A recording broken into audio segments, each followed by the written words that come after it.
Sabe, às vezes a história de um país inteiro pode ser contada pela vida de uma única pessoa. Hoje, essa pessoa é o Marquês do Tamandaré. A jornada dele praticamente se confunde com a própria formação do Brasil. Pois é. Essa é a grande questão, não é? Como é que a trajetória de um homem se amarra de tal forma ao destino do seu país que, no fim, as duas histórias parecem ser uma só? É o que vamos tentar entender aqui. Bem, para a gente entender o Tamandaré, a gente precisa primeiro sacar o mundo em que ele vivia. Pensa só, Brasil, século XIX. O mar era tudo. Era a estrada que conectava o país, mas também era por onde vinha o perigo. Então, controlar as águas não era só uma questão de poder, era uma questão de sobrevivência mesmo. Vamos lá então. Primeira parte. Um homem nascido do mar. Vamos mergulhar nas origens de Joaquim Marques Lisboa e ver como o oceano parece que já tinha traçado o destino dele desde o início. Olha só a linha do tempo dele. Ele nasce em 1807, num Brasil que ainda era colônia de Portugal. Entra para a Marinha muito jovem, num momento, um momento de total incerteza, com o país lutando para se tornar independente. A vida dele vai correndo bem ali, lado a lado com a história do Brasil, de colônia até virar um império consolidado. Segunda parte, defendendo uma nova nação. Ok, com o país no mapa, o grande desafio agora era outro: manter tudo unido. E é justamente aqui que Tamandaré se torna uma peça-chave, navegando por tempestades, tanto no mar quanto em terra firme. A carreira dele foi uma sucessão de momentos críticos. Ele lutou na Guerra da Independência, patrulhou rios que eram as veias do continente, defendeu fronteiras, acabou com revoltas internas, garantiu que as rotas de comércio continuassem abertas. Basicamente, onde a integridade do Brasil estava em jogo, pode apostar que o Tamandaré estava lá, na linha de frente. E essa frase aqui, ela resume tudo, né? Ele não era o tipo de líder que fazia discursos inflamados. O poder dele vinha da sua eficiência, não da retórica.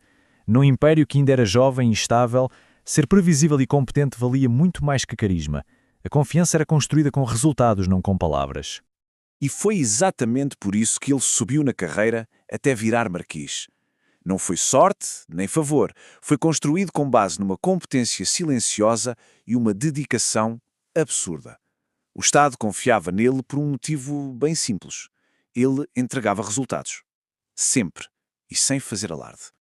Terceira parte, a Guerra Decisiva do Paraguai. E toda essa jornada nos leva ao momento que definiria a sua carreira, onde décadas de experiência seriam postas à prova no maior e mais sangrento conflito da história da América do Sul.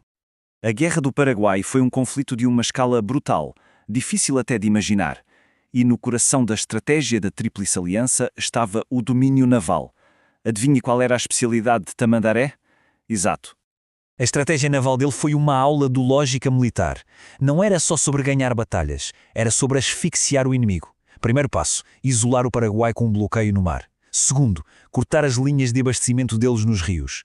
Terceiro, enfraquecer as tropas paraguaias a partir da água. E só então, com o inimigo já fragilizado, abrir caminho para o exército avançar. Ele entendeu que essa guerra seria vencida ou perdida nos rios. Quarta e última parte, o legado do patrono silencioso. Bom, a gente viu a ascensão, viu o grande teste de fogo, mas no fim das contas, o que ficou? Qual é o legado que o Tamandaré deixou?